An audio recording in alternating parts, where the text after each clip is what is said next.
오늘의 말씀은 요한복음 8장 12절입니다. 다 같이 한 목소리로 읽겠습니다. 예수께서 또 말씀하여 이르시되 나는 세상의 빛이니 나를 따르는 자는 어둠에 다니지 아니하고 생명의 빛을 얻으리니라. 우리 한 번 더 다 같이 읽겠습니다. 시작. 예수께서 또 말씀하여 이르시되 나는 세상의 빛이니 나를 따르는 자는 어둠에 다니지 아니하고 생명의 빛을 얻으리라. 아멘. 요한복음에서는 7번 예수님께서 직접 나는 무엇이다 라는 뜻으로 영어로는 I am, 헬라어로는 에고 에이미가 등장합니다. 그 중에서 이번 여름 성경학교에서는 나는 생명의 떡, 나는 선한 목자, 나는 세상의 빛, 나는 참 포도나무를 아이들과 나누려고 합니다. 그 중에서 오늘은 세상의 빛으로 오신 예수님을 다 같이 함께 나누려고 합니다. 과학에서는 물체 자체에는 색깔이 없다라고 말을 합니다.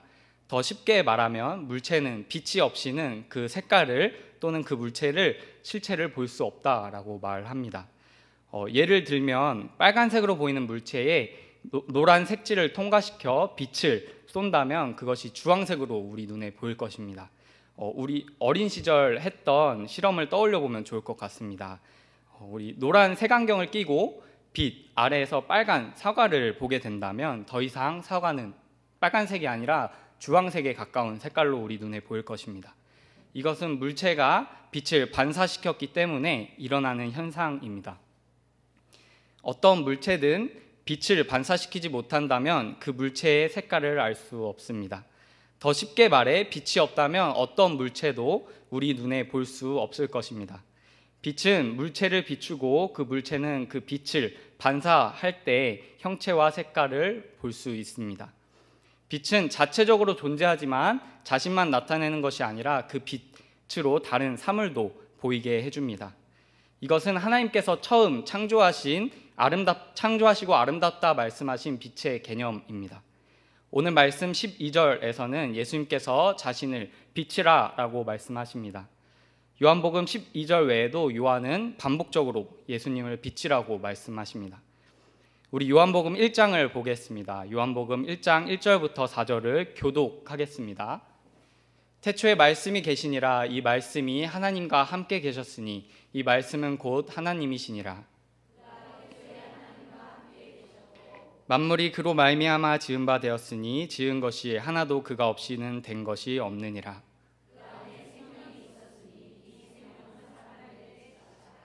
요한은 복음서를 쓰면서 태초에 라는 단어를 통해 창세기 1장을 떠올리게끔 합니다. 그는 태초부터 계셨으며 하나님과 함께 계셨고 그로 말미암아 이 만물이 지음 받았다라고 합니다. 신약 주석가인 비슬리 머리는 요한이 복음서 맨 처음에 창세기 1장을 연상시킨 이유가 두 번째 창조를 이야기하기 위함이라고 해석합니다. 무슨 말이냐? 창세기 1장을 보면 처음 창조된 모습이 혼돈과 공허함과 흑암이 깊었다라고 말하고 있습니다.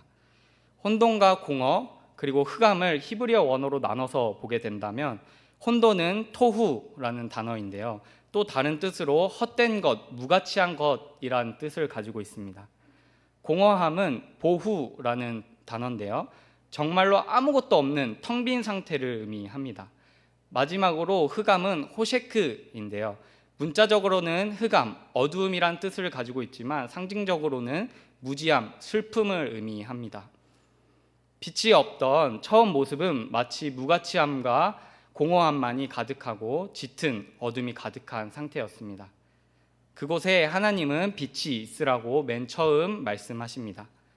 요한은 이것을 다시 상기시키며 빛이신 예수님은 우리 안에 무가치함을 쫓고 텅 빈 마음과 깊은 어둠에 빠진 이 세상의 두 번째 창조를 위해 직접 이 세상에 빛으로 오셨다라고 말하고 있습니다.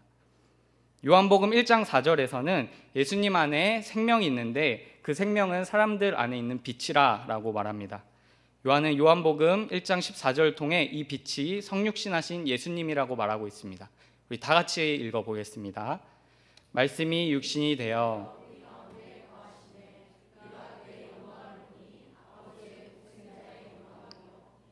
진리가 충만하더라. 그렇다면 성경에서는 그 빛이 어떤 역할을 하는지 오늘 세 가지로 나눠서 보려고 합니다. 그중 두 가지를 먼저 이야기하겠는데요. 첫 번째는 빛은 어둠에 다니지 않게 해줍니다. 오늘 본문 말씀인 요한복음 8장 12절도 다 같이 읽어보겠습니다. 예수께서 또 말씀하여 이르시되 나는 세상의 빛이니 나를 따르는 자는 어둠에 다니지 아니하고 생명의 빛을 얻으리라. 빛은 우리를 어둠에 다니지 않게 해준다고 말합니다. 빛이 우리 안에 담겨진다면 결코 우리는 어둠 가운데 그대로 방치될 수 없습니다. 우리 모두가 알듯이 어둠은 빛이 존재한다면 그 즉시 사라지게 됩니다. 오늘 본문 말씀 전 문맥인 8장 1절부터 11절을 보면 어둠 속에 살다 빛을 마주하는 여인이 등장합니다. 그녀는 음행 중에 잡혀 바리새인과 서기관들에 의해 예수님 앞으로 나오게 됩니다. 바리새인과 서기관들은 예수님을 시험하기 위해 그 여인을 또 그 여인의 수치를 도구로 씁니다. 하지만 예수님은 어떻게 하십니까? 예수님께서는 그들에게 죄 없는 자가 먼저 돌로 치라라고 하십니다. 그러자 여인을 고발하기 위해 모인 모두는 양심의 가책을 느끼며 떠나갑니다. 이제 모든 어둠이 떠나가고 여인과 예수님만이 남았습니다. 둘만 남은 가운데 예수님께서는 여인에게 너의 죄가 다 사함받았다라고 말하지 않습니다.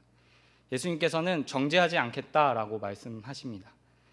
예수님은 그녀 안에 있는 어둠을 자신의 빛으로 비추심으로 스스로 깨닫게 하고 계십니다. 너가 지은 그것은 분명히 죄가 맞다. 그러나 나는 너의 그 죄를 정죄하지 않겠다. 너 안에 있는 그 어둠을 정죄하지 않겠다라고 말씀하고 계시는 겁니다. 여기서 정죄하다를 헬라어로 보면 카타크리노라는 단어인데요. 이것은 몸에 관여하여라는 카타와 판결하다, 비난하다, 신문하다라는 뜻의 크리노의 합성어입니다. 오늘 본문에서도 같은 단어인 카타크리노가 나오는 장면이 있는데요. 요한복음 8장 15절을 제가 읽어드리겠습니다. 너희는 육체를 따라 판단하나 나는 아무도 판단하지 아니하노라. 예수님은 간음하던 여인을 데려온 바리새인들에게 뼈있는 말씀을 하십니다. 너희는 육체를 따라 판단하나 예수님 나는 어느 누구도 판단하지 않는다라고 하십니다. 여기서 육체를 따라 판단하다라는 단어가 카타크리노입니다. 그들이 여인의 어둠을 들춘 이유는 그녀가 잘되기 위함이 아니라 그녀를 더 깊은 어둠으로 끌어내기 위해서였습니다. 그러나 반대로 예수님께서는 그녀의 들춰진 어둠에 관여하여 판단하거나 비난하지 않으셨습니다. 오히려 예수님께서는 그녀가 다시는 그 어둠 가운데 살아가지 못하게 자신을 그녀에게 비추셨습니다. 이것을 자유함이라고 표현할 수 있는데요. 어둠에서 완전히 자유해진 상태인 것입니다. 빛 앞에 선다는 것은 어둠에서 자유해지기 시작했다라는 것입니다. 우리는 이후 그녀가 어떻게 살아갔는지 알 수는 없습니다. 그러나 빛이신 예수님을 만난 그녀는 어둠에서부터 자유로워졌으며 더 이상 그 어둠에 다니지 못하게 하십니다.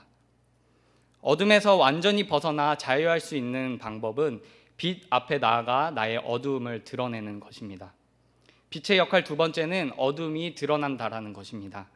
에베소서 5장 13절을 제가 읽어드리겠습니다. 그러나 책망을 받는 모든 것은 빛으로 말미암아 드러나나니 드러나는 것마다 빛이니라.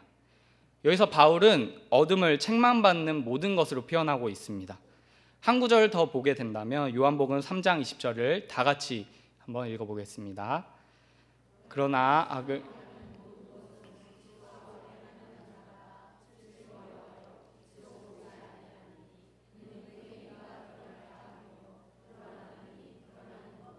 빛이니라. 요한은 어둠을 악을 행하는 것으로 표현합니다. 빛의 두 번째 역할은 어둠이 드러나게 된다는데 그 어둠을 바울과 요한은 악을 행하는 것으로 표현하고 있습니다. 그것들은 빛을 통해 모두 드러난다라고 말하고 있습니다. 그래서 계속해서 요한은 빛과 함께 어둠을 연관지어서 이야기합니다. 앞서 이야기했듯이 하나님께서 천지를 창조하실 때의 모습은 혼돈스럽고 공허하며 짙은 어둠이 가득했습니다. 그런데 지금의 세상은 그때의 어둠보다 더 공허하며 훨씬 더 짙고 차가운 상태인 것 같습니다. 지금의 세상은 요한복음 1장 5절과 3장 19절에 말하듯 아무리 빛을 비추어도 어둠이 깨닫지 못하며 빛보다 어둠을 더 사랑하는 상태인 것 같습니다. 빛이 없는 곳에는 어쩔 수 없이 어둠이 들일 수밖에 없습니다. 빛이신 분으로 말미암아 지음받은 이 세상이 이제는 빛을 완전히 잃어버렸습니다. 빛을 잃으면 어둠이 그 즉시 들이우는데 성경에서 그것을 시각적으로 보여주는 장면이 있습니다. 공간복음 마태마가 누가복음을 비교하여 다 같이 읽어보겠습니다. 마태복음 27장 45절입니다. 다 같이 읽어보겠습니다. 시작. 제6시로부터 온 땅에 어둠이 임하여 제9시까지 계속되더니. 마가복음입니다. 제9시가 온 땅에 어둠이 임하여 제9시까지 계속하더니 때가 제6시쯤 되어 해가 빛을 잃고 온 땅에 어둠이 임하여 제9시까지 계속하며. 이 장면은 예수님께서 십자가에서 숨을 거두시기 직전의 장면입니다. 공간복음에 똑같이 나오는 정보는 지금이 제6시였다는 것입니다. 제6시는 지금의 정오 12시를 의미합니다. 우리 늦게 일어났을 때 어머니들이 보통 뭐라고 말씀하시죠? 해가 중천에 떴다라고 말씀하시죠. 해가 중천에 떴다라는 것은 해가 하늘 중 가장 높이 뜨는 정오 12시를 의미하며 그때는 제6시는 가장 밝고 해가 가장 뜨겁게 내리쬐야 하는 시간입니다. 그러나 참 빛을 잃은 온 땅에는 어둠이 들이기 시작했습니다. 이렇듯 빛을 잃은 세상에는 어둠밖에 없습니다. 오늘 본문 말씀은 예수님께서 바리새인들과 논쟁하는 장면입니다. 그들에게 예수님은 이렇게 말씀하십니다. 요한복음 8장 21절입니다. 다시 이르시되 내가 가리니 너희가 나를 찾다가 너희 죄 가운데서 죽겠고 내가 가는 곳에는 너희가 오지 못하리라. 이 세상에서 빛을 무시하고 어둠에 살아가는 자들의 최후가 나옵니다. 빛을 따르지 않는 자들은 결국 죄 가운데 죽어 빛이 가는 곳에 갈 수 없고 영원한 어둠에 갇히게 됩니다. 사랑하는 온사랑교회 성도님들은 예수 그리스도께서 나의 구원자이심을 믿습니까? 그렇다면 우리 안에 이미 빛이 담긴 상태인 것입니다. 빛을 담은 삶은 빛을 영접하고 믿어 빛의 자녀가 된다라고 합니다. 성경 구절 3개를 읽어보겠습니다. 먼저 요한복음 1장 12절입니다. 다 같이 읽어보겠습니다. 영접하는 자 곧 그 이름을 믿는 자들에게는 하나님의 자녀가 되는 권세를 주셨으니. 요한복음 12장 36절입니다. 너희에게 아직 빛이 있을 동안에 빛을 믿으라. 그리하면 빛의 아들이 되리라. 예수께서 이 말씀을 하시고 그들을 떠나가서 숨으시니라. 에베소서 5장 8절입니다. 너희가 전에는 어둠이더니 이제는 주 안에서 빛이라. 빛의 자녀들처럼 행하라. 요한은 그 빛을 영접하고 믿음으로 하나님의 자녀가 되어야 한다고 말합니다. 바울은 우리가 이전에는 어둠이었지만 이제 우리 안에 빛을 담는데 그것은 빛의 자녀가 되고 빛의 자녀답게 살아가는 것을 말합니다. 빛이 담긴 자들은 그 빛을 반사하여 세상에 비추는 삶을 살아야 합니다. 혼돈스럽고 공허하며 칠흑같이 어두운 이 세상에 우리는 빛을 비추어야 합니다. 결코 빛이 담긴 자들은 자신의 발 앞만 비추는 삶, 이 어둠 속에서 나만 잘 살면 되지, 나의 길만 잘 비추어 천국에 가면 되지 라고 할 수 없습니다. 우리 안에 담긴 빛은 작은 빛도 아니며 나의 발 앞만 비추는 호롱불도 아닙니다. 우리 안에 빛은 나뿐만 아니라 온 세상을 비출 만한 빛입니다. 세상의 빛을 비추는 삶은 단순히 윤리적 행위를 보이는 것을 말하는 것이 아닙니다. 그것을 초월하고 뛰어넘는 것을 의미합니다. 성경에서는 그것이 아주 중요한 사랑이라고 말합니다. 요한 1서 2장 8절에서 11절까지를 교독하여 읽겠습니다. 다시 내가 너희에게 새 계명을 쓰노니 그에게와 너희에게도 참된 것이라. 이는 어둠이 지나가고 참 빛이 벌써 비침이니라.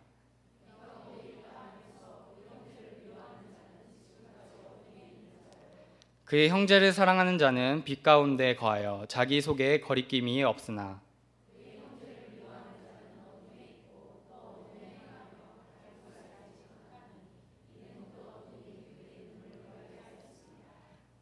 빛을 따르는 삶은 하나님께서 주신 계명, 중 둘째 되는 것으로 내 이웃을 내 몸과 같이 사랑하라는 것임을 성경에서 분명히 말하고 있습니다.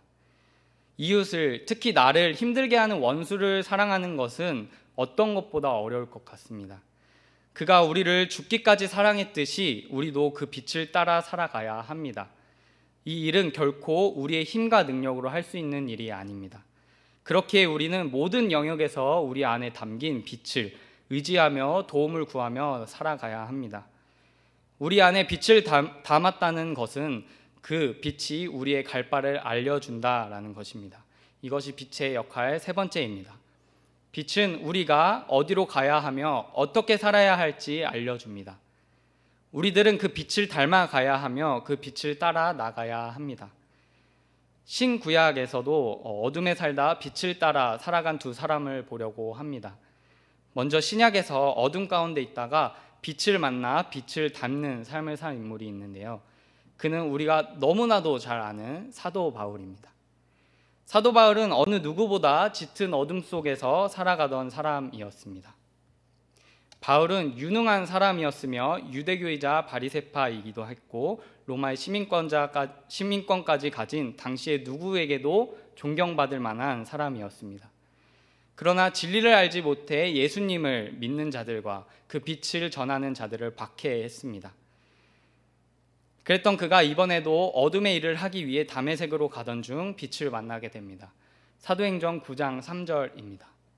사울이 길을 가다가 다메섹에 가까이 이르더니 호련히 하늘로부터 빛이 그를 둘러 비추는지라. 하늘에서 갑자기 빛이 그를 둘러싸기 시작합니다.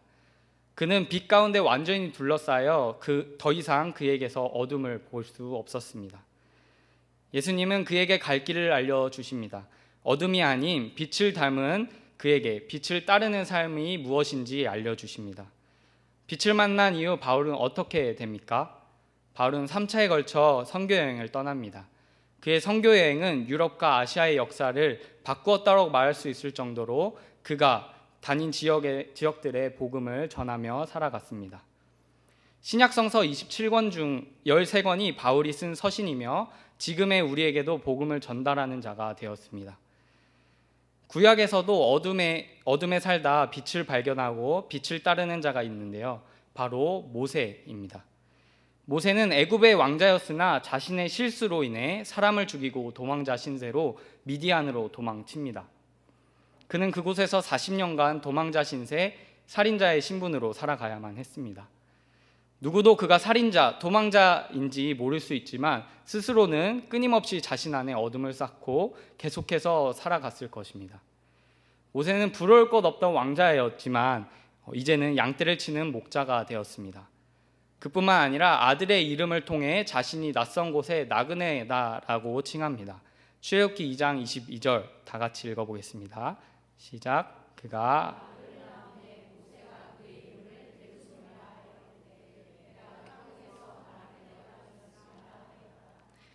우리는 모세의 도망자 삶을 한 장으로 보기에 공감되지 않을 수 있습니다.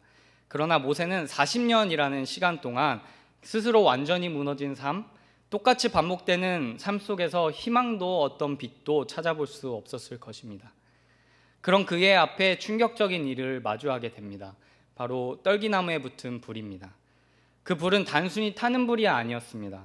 하나님의 사자가 그 안에 있는 하나님의 현현이었습니다. 짙은 어둠 속에서 살던 모세는 빛을 마주하게 되었습니다. 그 빛은 모세가 가장 두려워하는 어둠의 시작이자 어둠의 현장인 애굽으로 가라라는 명령이었습니다. 명령을 받은 모세는 여전히 어둠의 모습을 완전히 벗어내지 못했습니다.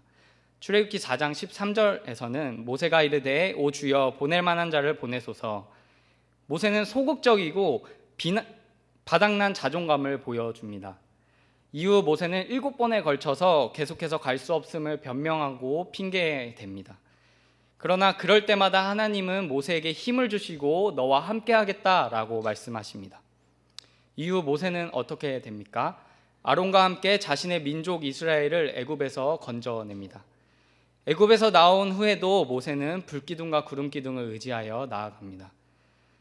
그런데 빛을 따라 살아간 바울과 모세의 삶이 이제 평탄하고 평안만 있는 삶이었을까요?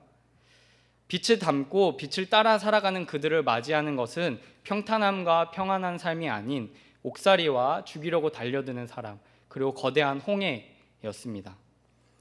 하지만 어둠에 살던 이전 모습과 다르게 이들은 완전히 다른 모습을 보입니다.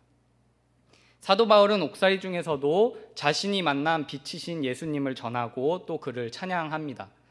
내가 어떻게 하느냐, 보낼 만한 자를 보내라 라고 했던 모세는 홍해로 가로막힌 상황에서 이렇게 말합니다. 출애굽기 14장 13절입니다. 모세가 백성에게 이르되 너희는 두려워하지 말고 가만히 서서 여호와께서 오늘 너희를 위하여 행하시는 구원을 보라. 너희가 오늘 본 애굽 사람을 영원히 다시 보지 아니하리라. 그는 이제 가만히 하나님께서 하실 일을 기다리며 의지함으로 홍해를 건너갑니다. 빛을 닮아가는 삶은 평탄한 길을, 평안한 길을 요구하는 것이 결코 아닙니다. 내 안에 빛을 담고 빛을 닮는 삶은 불 가운데 걸어가도, 홍해가 내 앞을 가로막아도 빛을 의지하고 믿음으로 그 빛이 이끄는 곳으로 가며 그 빛을 다른 이에게 밝히 보이는 것을 의미합니다. 지금 현재에도 빛을 발견하고 그 빛을 따라가는 사람들을 보려고 합니다. 우리 사진을 먼저 보겠습니다. 네, 잘 모르시겠죠? 우리 초등부 친구들이 쓴 글입니다. 자, 다음 넘겨주시겠어요? 네, 다음. 네, 너무 귀엽고 사랑스럽지 않습니까? 네, 그 빛을 발견한 사람은 바로 저와 우리 초등부 아이들입니다. 저는 매주 이 아이들을 통해 빛을 보게 됩니다. 저는 이 사역을 하기 전에 내 안의 빛은 나의 발걸음만 비추면 된다. 내가 잘 살아가는 것에만 시선을 향해 있었습니다. 어느 때와 같이 주일 초등부 설교 시간에 아이들에게 이번 한 주간 어떻게 살아가야 될지 나누고 있었습니다. 설교를 마무리하며 이번 한 주간은 성경을 읽어보자 라고 아이들에게 적용을 했습니다. 그러면서 전도사님도 여러분과 같이 읽을게요 라고 말을 했습니다. 그러자 한 친구가 저에게 전도사님, 그럼 지금까지 저희랑 같이 말씀 읽기, 기도하기 안 하셨나요? 라고 말했습니다. 지금까지 아이들에게 이번 한 주는 이렇게 살아갑시다 라고 하면서 종종 그렇게 살지 못했던 저를 발견할 수 있었습니다. 그 말은 마치 나의 안의 어둠을 드러내는 것 같았습니다. 우리 아이들은 종종 순수한 마음으로 말하는 것들이 저에게는 저의 안에 자리 잡은 어둠에 아주 희미한 빛을 비추는 것 같습니다. 이 아이들에게 매주 적용을 줍니다. 아까 첫 번째 나왔던 사진이 그 적용을 아이들이 한 것입니다.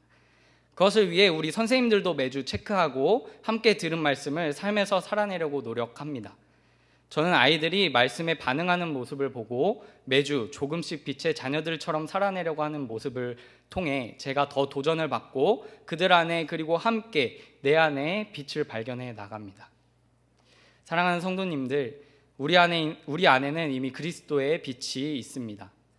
누가복음 11장 35절을 다 같이 읽어보겠습니다. 그러므로 내 속에 있는 빛이 어둡지 아니한가 보라. 예수님은 우리 안에 빛이 어둡지 아니한지 점검하라고 하십니다. 우리는 우리 안에 빛이 환하게 비추고 있는지 점검해야 합니다. 나의 안에 헛된 것, 무가치한 것들, 빛이 없어 텅 빈 상태이며 하나님을 전혀 알지 못하는 무지함으로 가득 차진 않았는지 우리가 점검할 필요가 있습니다. 그 빛은 우리를 어둠에서 자유롭게 해줄 것이며 결코 빛을 담은 우리는 어둠에서 지낼 수 없게 될 것입니다. 우리는 빛이신 예수님 앞에서 온전히 나의 어둠을 드러내고 완전히 그 어둠에서 벗어나야 합니다. 마지막으로 우리 초등부 아이들 이야기를 하나만 더 하고 마치려고 합니다. 제가 초등부 아이들과 기도 제목을 알기 위해 한 명씩 상담한 적이 있습니다. 아이들과 상담하면서 이 아이들이 어리다고만 느꼈는데 이 어린 아이들도 각자의 고민 있고 그 안에 하나님이 필요하다는 것을 느끼고 있으며 세상의 배움과 교회에서 가르치는 성경이 상충돼서 오는 혼동과 각자의 걱정의심이 있다는 것을 알 수 있었습니다. 아직 아이들이 어린 것 같아 보이지만 다 듣고 있고 기억하며 하나님의 말씀대로 살아내 보려고 노력하고 있습니다. 이번 여름 성경학교가 우리 아이들 안에 있는 아직은 작을지 모르는 그 빛을 통해 하나님의 말씀, 예수님을 향한 사랑과 그를 믿는 믿음이 커질 수 있는, 그래서 세상의 빛과 같은 우리 아이들이 되기를 바라며 준비하고 있습니다. 사랑하는 온사랑교회 성도님들, 그리고 교사분들, 봉사자분들, 부모님들께서 기도와 헌신으로 사랑하는 우리 아이들과 다음 세대를 위해 함께 동역해 주시길 간절히 부탁드립니다. 우리 아이들뿐만 아니라 더 나아가 이 자리에 있는, 그리고 온사랑교회가 무가치함을 쫓는 텅 빈 마음, 하나님을 알려고 하지 않는 무지함 혹은 죄책감에 빠져 짙은 어둠에 빠져 있다면 빛으로 돌아갑시다. 그 모든 것을 벗어버리고 온 세상을 비출 만한 빛에게 모든 것을 맡겨드리며 나아가는 우리 모두가 되기를 간절히 바랍니다. 기도하겠습니다. 우리를 너무나도 사랑하셔서 독생자까지 아낌없이 주신 하나님, 주님의 말씀에 귀 기울여 듣고 내 안에 새길 수 있음에 감사합니다. 우리 안에 주님이 없어 공허함과 헛것과 무가치한 것들을 구하진 않았는지 돌아보게 해주세요. 우리 안에 드리운 어둠이 세상 생명의 빛이신 예수 그리스도를 통하여 완전히 자유하게 하여 주시고, 우리가 세상을 비출 만한 빛으로 나만 비추려고 하는 것이 아닌 세상을 환하게 비추는 우리가 속한 모든 영역에서 빛을 담는 삶을 살아갈 수 있도록 도와주세요. 세상은 점점 더 빛을 잃어가고 있습니다. 칠흑같이 어두운 이 세상에 빛의 자녀들로 불러주심에 감사하며, 우리가 이제는 그 빛을 따라 생명을 전하는 사람들로 성장하는 그리스도인들이 될 수 있게 해주세요. 현재 온사랑교회 다음 세대들이 여름 성경학교로 하나님께 나아가고 있습니다. 한 영혼 한 영혼이 하나님의 사랑을 깨닫고 예수 그리스도와 함께 살아가는 우리 아이들이 될 수 있게 해주세요. 우리의 기도를 들으시고 그리 아니하실지라도 결국 우리를 선한 길로 이끄실 것을 믿으며 나아가길 원합니다. 우리와 지금도 함께 하시고 앞으로도 함께 하실 예수 그리스도의 이름으로 기도했습니다.